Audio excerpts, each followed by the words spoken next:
రాష్ట్రంలో కాంగ్రెస్ ప్రభుత్వం బీసీలకు 42% రిజర్వేషన్లు కల్పిస్తామని కామారెడ్డి డిక్లరేషన్లో బీసీలకు రిజర్వేషన్ల గురించి మాట ఇచ్చి ఈరోజు మాట తప్పి కంప్లీట్గా ఇంకొక పాట పాడుతూ ఉంది.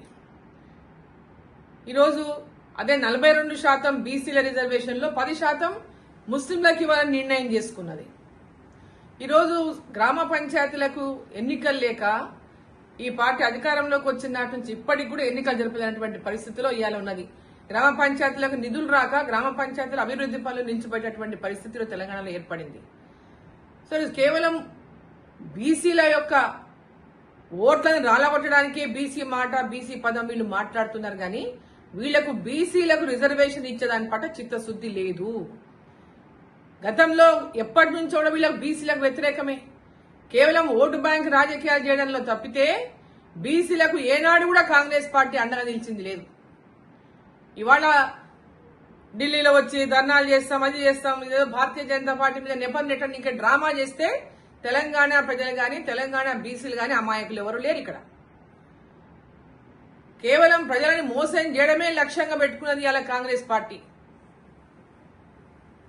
అవగాహన రాహిత్యం ఒక పక్క, కేవలం ఇవాళ తెలంగాణ రాష్ట్రంలో 6 హామీలని అధికారంలోకి వచ్చి ఆ 6 హామీలని నెరవేర్చకుండా ప్రజలను మోసం చేసి మళ్ళీ ఇప్పుడు బీసీ రిజర్వేషన్లని మళ్ళోసారి మోసం చేయడానికి ప్రయత్నిస్తా ఉంది.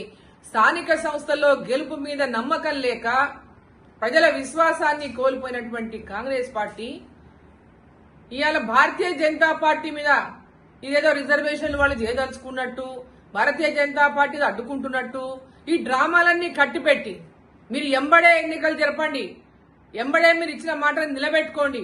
అంతేగాని భారతీయ జనతా పార్టీ మీద నెపం నెట్టడం గాని తప్పించుకునేటువంటి ప్రయత్నం చేస్తే తెలంగాణ బీసీలంతా కూడా మీరు చేసినటువంటి ఈ యొక్క ద్రోహం ఏదైతే ఉందో, ఏదైతే మోసం ఏదైతే ఉందో ప్రతి ఒక్క బీసీ కూడా గమనిస్తామని తెలియజేస్తాను.